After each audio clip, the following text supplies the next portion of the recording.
Okay, let's start with the fantasy, right? You've done it. The numbers are there. The portfolio's hit that magic figure, and you fired off that glorious email. The resignation. The one you've dreamt about for years. Exactly. And you picture yourself walking onto a beach, maybe feeling the sand, drawing that little smiley face, knowing you are done with the 9 to 5 grind forever. Sun, sand, endless vacation. That's the fire dream in a nutshell. It's a powerful image. Very seductive. But here's the twist, the paradox we're really digging into today. Getting to FI, financial independence, that's the goal, sure. But what actually happens, like psychologically, when that whole structure, the job, the identity, the social life tied to work just vanishes overnight. It's like jumping off a cliff, psychologically speaking. Yeah. We obsess over the number, the financial side of things. Right, the spreadsheet. Yeah, the spreadsheet logic. But if you aren't ready emotionally, structurally, for what comes after that number, well, that financial freedom can feel less like flying and more like falling. Fast. And the data backs this up, doesn't it? It really does. Our sources, especially the ones looking at long-term satisfaction, point to this huge gap. Something like, 67% of workers feel okay about their retirement savings? Yeah, financially confident. Financially, yes. But emotionally prepared for that massive life upheaval, it drops way down. Only about 48%. Wow, that's a nearly 20-point gap. Yeah. Between the money being ready and the person being ready. And that gap, that's where the trouble starts. That's the danger zone. So that's our mission today here on Project Fire. We're diving deep past the spreadsheets into the, let's be honest, uncomfortable psychological side of retiring early. We want to offer a kind of preparedness manual for your head, not just your bank account. Yeah, looking at how to handle the emotional bumps, how to fight off that, dreaded boredom, and crucially, how to make sure the freedom you work so damn hard for actually feels fulfilling, deeply fulfilling. Because retiring, especially retiring early, it's a fundamental life transition. It reshapes your identity. It's not just closing one bank account and opening another. Not just a transaction. Not at all. Yeah. So we'll be zoning in on those core psychological hurdles people hit after they've won the financial game. That loss of who you are, the loneliness that creeps in when the office buzz disappears. And that feeling, what'd you call it? The empty calendar syndrome? Crippling empty calendar syndrome, yeah. It sounds like freedom, but it can feel terrifyingly blank. And what's really useful here, I think, is that this isn't just advice for someone retiring at 35, right? This stuff matters whenever you retire. Absolutely. The psychology doesn't change whether you punch out at 40 or 65. The human need for purpose, for structure, for connection, that's universal. It's enduring. So if you don't plan for the mind, the money alone isn't going to cut it. The money won't save you from feeling lost. Simple as that. Okay, let's really get into this because it feels backward, doesn't it? You quit a job, maybe a really demanding, stressful job you couldn't stand. You should be over the moon. You'd think so. Pure relief. But then, boom. 6 months later, maybe less, we see these early retirees feeling depressed, totally adrift. Why? How does quitting something negative lead to a psychological crisis? It doesn't fit the usual logic. Doesn't fit the economic logic, you're right. Yeah. If you only see work as trading time for money. But that's the mistake. For so many people, especially driven, successful people, work is much, much more. It's the main organizing force in their life. Exactly. It's the central pillar. It provides what psychologists call your work identity. And when you pull that massive pillar out, especially for those high-status professionals, the executives, doctors, lawyers, they lose way more than a salary. Okay, so what exactly disappears? Our sources listed quite a few things. It's like the scaffolding of adult life gets dismantled. It's a critical list. Yeah. About 6 key things that vanish, and understanding them helps understand the shock. Let's break them down. What's first? First, the obvious one. Basic structure and purpose for your day. The job tells you when to get up, where to be, what needs doing. Right, that built-in schedule. You don't even realize how much it dictates things until it's gone. Gone. And second, and this is huge for loneliness, social connections and community. Estimates suggest work relationships make up something like 50% of many adults' social interactions. Half. Wow. So your colleagues, clients, Yeah. that whole network just poof. Pretty much evaporates if you're not intentional about maintaining some ties. Yeah. For a 40-year-old retiree, that means potentially losing their routine and half their social circle simultaneously. That's a direct line to isolation. Okay, that's a scary thought. What's third? Third is status and recognition. Society just treats a CEO or a respected surgeon differently. Losing that title changes how you see yourself and, frankly, how others see you, even family and friends. That must sting, especially if your self-worth was tangled up in that title. What else? Fourth, mental stimulation and challenges. Complex problems, deadlines, learning new things. Work keeps the brain firing. Without that, unless you replace it, things can feel slow, mentally sluggish. Okay, stimulation. And fifth? Fifth is that deep human need for a sense of contribution and accomplishment. Feeling useful, feeling like you're making an impact, even if it's just helping the company hit its targets. Right, making a difference, however small. And the last one, number 6. The last one sounds simple, but it's profound. The job gives you the easy answer to the question, what do you do? Ah, yeah. That dreaded cocktail party question. Exactly. Suddenly that simple question feels loaded. I'm retired at 42. Gets weird reactions. I used to be an engineer. Feels like living in the past. Finding a new confident answer is part of building that new identity. Okay, so to understand this better psychologically, you mentioned role theory.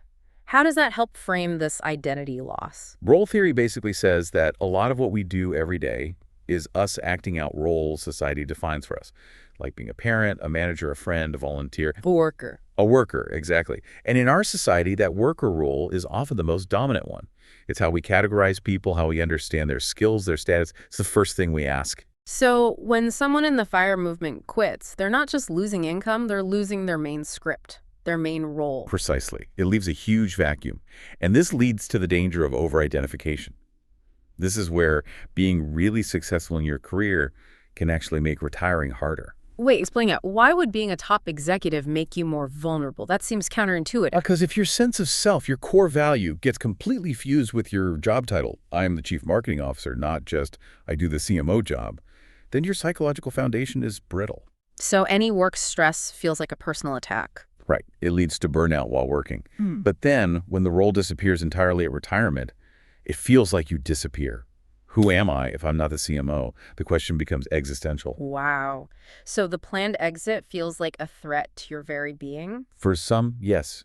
Their value feels tied completely to that role. And the data shows this isn't just theory. That 2021 study you mentioned found 41% of retirees had moderate to severe identity disruption in their first year. They had the money, the time, but no sense of self. And you see signs of this struggle, right? People clinging to the past. Definitely. Constantly bringing up the old job title, feeling awkward about the what do you do question. Maybe only wanting to hang out with former colleagues to talk shop. Yeah, needing that connection to the old identity. It boils down to this feeling of diminished self-worth, of purposelessness. Like that former executive who said brilliantly and sadly, Oh, the quote about lunch. yes, I went from being someone who made important decisions affecting hundreds of people to someone whose biggest decision was what to have for lunch. Oof, just captures it perfectly. The collapse from high-impact decision maker to choosing soup or salad. The loss of relevance. It's profound. So the takeaway for anyone listening, especially in the FIRE community, is you have to plan for this. Proactively build new roles, mentor, volunteer, artist, traveler before you quit. Preload your life with new scripts. Otherwise, that identity crisis is almost waiting for you. Almost guaranteed. Okay, so this is where it gets really interesting for FIRE folks.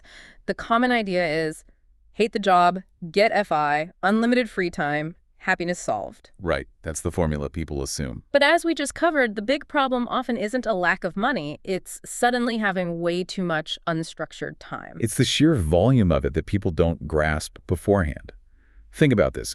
The average retiree suddenly has about 2,500 extra leisure hours per year. 2,500 hours per year. That's like adding a whole extra year of free time every 3 years or so. Pretty much, it's massive.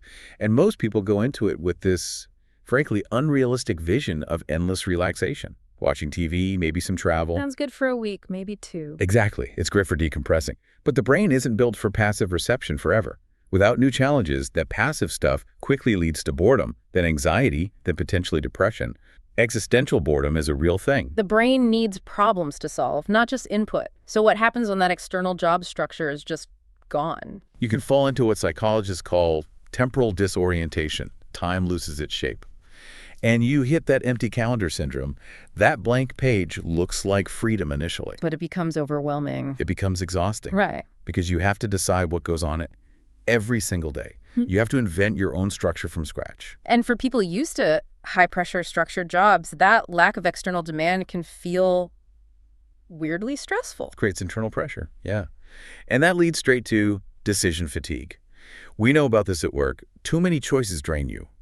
But imagine that applied to every hour of those 2,500 extra hours a year. Just deciding what to do next, constantly. Constantly. Do I exercise now? Work on that hobby? Call someone? What's for lunch? What's my purpose today? All these tiny decisions pile up, drain your mental energy, and lead to paralysis. Aimlessness. Inertia sets in. Inertia, exactly. Yeah. And then you start beating yourself up for wasting this freedom you worked so hard for. We saw that really raw example in the sources, that 32-year-old guy on Reddit who hit FIRE and was just lost. Yeah, his honesty was powerful. He had the money, but he was, in his words, bored out of my fucking skull. Waking up late, TV all day, feeling totally purposeless. And his realization was key, wasn't it? About escaping from versus running to. Crucial. He realized he'd only planned his escape from work. He had zero plan for what he was running toward. Which highlights a massive blind spot in just focusing on the accumulation number. Freedom isn't enough. Freedom alone is not the answer.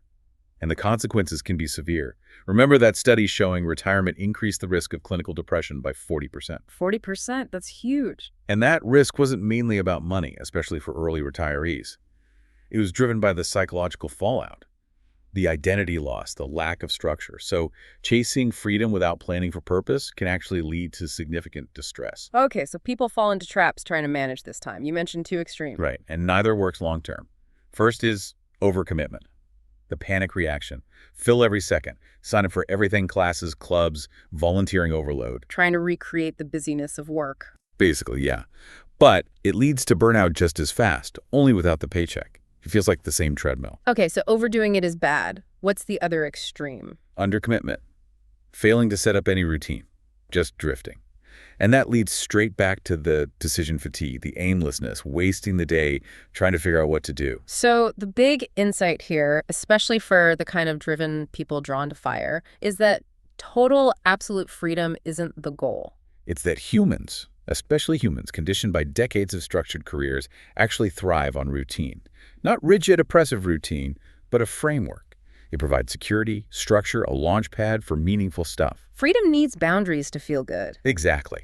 Freedom without a framework isn't liberating. It's chaotic and anxiety-inducing.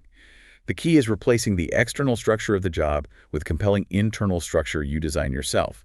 Mid-episode transition and call to action. Okay, before we get into the how-tos, the actual blueprints for building that new life structure, let's just pause for a sec.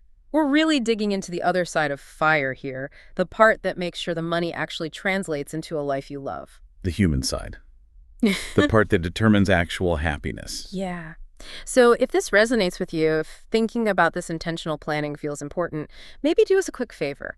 Hit that like button, subscribe to Project FIRE if you haven't already, and maybe share this deep dive with someone else on the FIRE path. We're trying to build a community here focused on being ready for life after the number, not just hitting the number itself. Right. Think of it as wealth defense for your mind. Okay, let's talk solutions. So we've laid out the problems pretty clearly.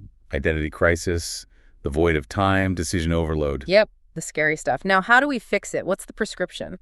Well, psychologists like Gregory Fitzgibbon, who specialize in this, have a core recommendation that sounds simple but is powerful. Approach retirement like it's a new job. Okay, retirement as a job. What does that mean practically? It means you don't just drift into it. It requires serious prep work, psychological planning before you leave your old job. It's not optional. And there's proof this works. Oh, yeah. Research shows people who do this kind of psychological planning, defining new goals, new roles beforehand, report being 42% more satisfied after retiring compared to those who just wing it. 42%? That's a massive difference. That's the gap between crisis and contentment right there. It really is. So the first concrete strategy is what Fitzgibbon calls pre-planning and role-making. Okay, pre-planning. What does that involve? Sitting down and what? Intense self-reflection, ideally in your last year or so of work. Literally writing down specific activities you're genuinely excited about. Not vague stuff like travel more, but defined roles. Hobbies you want to master, specific volunteering gigs, maybe even parts of your old job you liked, but on your own terms. And he suggests actually calling these new things work. That sounds a bit strange. If I take up painting, why call it my work? It serves two key functions. Psychologically, it helps solidify your new identity. It gives you a replacement narrative for the "what do you do" question, softening the blow of losing the career identity. Okay, helps build the new self. What's the other function? Social boundary setting. This is huge for early retirees. If you frame your painting or volunteering or gardening as your work, your new job. People won't assume you're just free all the time. Exactly. It helps manage those expectations from family and friends who might otherwise think you're available 24/7 for babysitting or errands just because you're retired. It protects your time and your new structure. Ah, I get it. It puts value on your new activities. This ties into that idea of role reconstruction, right? Taking old skills and applying them differently. Precisely. Your organizing skills from project management. Maybe now they run a community garden project. Your teaching skills. Mentor kids at the local library. You're repurposing your core competencies for meaning, not money. Okay, so you've defined some new roles. What's next? How do you tackle the empty calendar? That's strategy 2. Ritual and routine creation. This is the direct medicine for decision fatigue and that feeling of time drifting. You have to establish working hours for your new self-defined activities. So like, block out time. 9 a.m. to 12 p.m. is for writing my book. 2 p.m. to 3 p.m. is for learning Spanish. Exactly like that. And you stick to it reasonably rigorously. The magic is the time outside those blocks then feels like truly earned freedom, like a reward. Creates contrast. Creates contrast, provides structure without being suffocating. The research sweet spot is moderate routine, not chaotic, not overly rigid. That moderate routine group, 31% higher life satisfaction. So find that balance. Not the old grind, but not total chaos either. Right. And planning it ahead is key. Remember that anecdote about the guy planning his day down to the half hour the night before? Yeah, to fight the aimlessness. Why was that so effective? It removed the "what should I do now" question that drains willpower. He woke up, the decisions were already made. 7 a.m. gym, 9 a.m. writing. It preempts the paralysis of too many choices. It beats inertia before it starts. And within that routine, some things have to be locked in, right? Non-negotiable. Absolutely. Consistent sleep-wake times, critical for mood and energy, and scheduling regular physical activity like it's a crucial meeting. It's an anchor for the day, mentally and physically. Okay, so roles and routines handle identity and structure. But what about the deeper feeling of purposelessness? That requires purpose cultivation. And a really powerful tool here is creating a retirement mission statement, or RMS. A mission statement for retirement sounds a bit corporate, maybe. It might sound that way, but it's incredibly effective. Think of it as your personal North Star for this whole new phase of life. A few sentences capturing your core values and direction. It helps you filter opportunities, make choices. How do you even start writing something like that? What questions should people ask themselves? You need to think long-term, beyond just immediate fun. Ask, 20 years from now, what do I want people to say I achieved or contributed during my retirement? What actions do I want to be remembered for? How did I make a difference? Shifts the focus from consumption to contribution, legacy. Exactly. And it helps turn vague ideas into action. I like helping people learn becomes I will volunteer tutor twice a week at the community center. Specific, actionable. And like investments, you need a diversified portfolio of goals. Absolutely. Don't put all your eggs in one basket. Set goals across different areas. Health, run that 5K. Yeah. Wealth, maybe charitable giving strategy. Personal, learn guitar. Social, host regular gatherings. Yeah. And definitely giving back, mentoring, volunteering, having clear goals, even if they change later, gives you immediate direction and fights that feeling of drifting. We also really need to connect purpose directly to physical health. Because let's be blunt, health often declines in retirement if you're not careful. The incidental activity of commuting, walking around an office, it disappears. So getting healthy before you retire is pretty crucial. Crucial if you want the energy and mobility to actually enjoy the freedom. And staying active isn't just physical. It builds routine, offers social outlets. Like joining a walking group or even just having a dog. Simple things, exactly. A dog forces routine and gets you talking to neighbors. The mind-body link is undeniable here. People with a strong sense of purpose, they have a 23% lower risk of dying from all causes, and active retirees. Far fewer depressive symptoms. Exercise is a mood regulator and the structure builder. Okay, let's circle back hard to the social side. Losing potentially half your social interactions when you leave work? That's alarming. Isolation is serious. It's incredibly serious. Making new friends gets harder as we age. It takes real effort. But chronic loneliness is literally dangerous. Studies link it to about a 30% higher risk of premature death. Wow, like smoking or obesity level risks. Exactly that level. Social connection is a biological necessity, not just a nice to have. Which is why the experts talk about actively building a social portfolio. Sounds like finance, but for friends. Pretty much. Diversify your relationships. Don't just rely on your spouse or your old work buddies who are still busy. You need to be intentional, especially if you relocate for retirement. So what's in this portfolio? What kinds of connections? You need a mix. Deepening family bonds. Cultivating activity-based friendships through hobbies, sports, clubs. These are often the stickiest friendships. Getting involved in your community. And seeking out intergenerational connections, mentoring younger folks, learning from older ones, keeps things fresh. The key word seems to be intentional. It doesn't just happen anymore. It really doesn't. You have to actively build it. Which leads us neatly to what might be the ultimate tool for building purpose, structure, and social connection all at once. Let me guess, volunteering. Bingo. Volunteering works so well because it shifts your focus outwards. Instead of dwelling on your own anxieties or boredom, you're focused on contributing, on helping others. That satisfies the need to feel valuable. And automatically puts you in touch with new people who care about the same things. Instantly. Rebuilds that social scaffolding. And the mental health benefits are huge. Remember that survey data? Yeah, the British Heart Foundation one. The numbers were striking. Extraordinary returns. 83% said it boosted their happiness. 80% met new people. 68% said it improved their mental health directly. And over half, 52%, said it helped them beat loneliness. That's just massive. A direct counterattack on the main psychological risks of retirement. It really is. It's a powerful intervention. So what kind of volunteering are we talking about? What specific ideas came up? All sorts. Big organizations like Habitat for Humanity or Big Brothers Big Sisters. Local stuff like tutoring, helping at a food bank, joining a trail maintenance crew, or like that story about the guy named Alan. Oh yeah, the landscaping group guy. Right. He saw a need in his own neighborhood, used his skills, and just started a volunteer group. Created his own structure, social circle, and made a visible difference. That's taking ownership. Okay, let's bring all this theory down to earth with that real-life example. The retired teachers behind the Early Retirement Wanderlust blog. They didn't have a perfect transition, but they implemented these ideas, right? Their story is a fantastic case study. They hit bumps, especially after selling their house and losing their community roots. But they intentionally focused on rebuilding structure around key areas: health, learning, relationships, and fun adventure. So how did they replace the rigid school schedule? What did their new routines look like? Well, when they felt themselves drifting and overspending, they got really disciplined about the basics. This is key structure in the mundane stuff. Frees up mental energy. Like budgeting. Exactly. Strict weekly cash allowance for variable spending took the daily decision pressure off. Same with meal planning.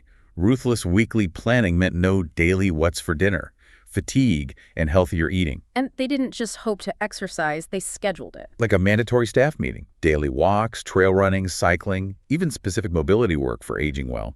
They identified the need to stay fit to enjoy retirement and built a detailed plan, non-negotiable. And for the mental stimulation they lost from teaching. They channeled that into learning and creativity, the blog, the YouTube channel. That became their new work. But with boundaries, right? They didn't let it take over. Crucially, yes. They set rules. Yeah. It couldn't interfere with their main life goals, and if it stopped being fun or purposeful, they'd reassess or stop. Structure, but flexible structure. And finally, adventure, but structured adventure, setting big goals. Big goals like tackling all the Wainwright Peaks in the UK or the virtual Everest Challenge. These multi-year challenges demand fitness, planning, travel. They inject purpose and accountability. It combats the too much free time problem head-on. Their whole approach shows how you replace external job demands with internal, meaningful, active challenges. Hashtag tag outro. So wrapping this all up, I think the single biggest message for anyone listening, especially if you're aiming for fire, is this. A happy, successful retirement isn't just about the size of your nest egg. It depends hugely on the psychological groundwork you lay. The money gets you to the starting line. But winning the actual race of retirement living, that takes planning for purpose, community, structure, and knowing who you are after the job title is gone. Exactly. We've talked about the keys. Actively cultivating meaning, maybe through volunteering or passion projects. Intentionally building and maintaining that diverse social portfolio, developing new positive identities beyond your career, and creating that balanced routine structure without rigidity. And remembering that advice. Treat retirement like a new job. Do the prep work, plan your role, plan your schedule. That intentionality seems to be the secret sauce. It really is. It turns retirement from something that just happens to you, potentially leading to crisis, into a phase you actively design, a time for growth, wisdom, and enjoying that well-earned freedom. It's about making sure it's not just an absence of work, but the presence of something meaningful. Beautifully put, a life designed to live fully on your own terms. Okay, so that leaves everyone with a final thought to chew on. We spend, years calculating the exact number needed for FI, right? Down to the last dollar, optimizing everything. Hours and hours on spreadsheets. Hours. But how many hours, honestly, have you spent actually defining and designing your post-work identity? What does that look like? Who will you be? That's the challenge. So maybe start right now. Take 10 minutes. Think back. Identify just 2 moments in your life where you felt totally absorbed, energized, in that state of flow, where time just disappeared because you were so engaged. Okay, find those flow moments. And then make one specific actionable plan. How can you start weaving that activity, that feeling, into your future life? That's the first brick in building your non-work identity. Start laying the foundation now. Fantastic advice. Thank you for digging into this paradox with us today, exploring the psychology behind the freedom. This has been Project Fire. Great conversation. Looking forward to the next one.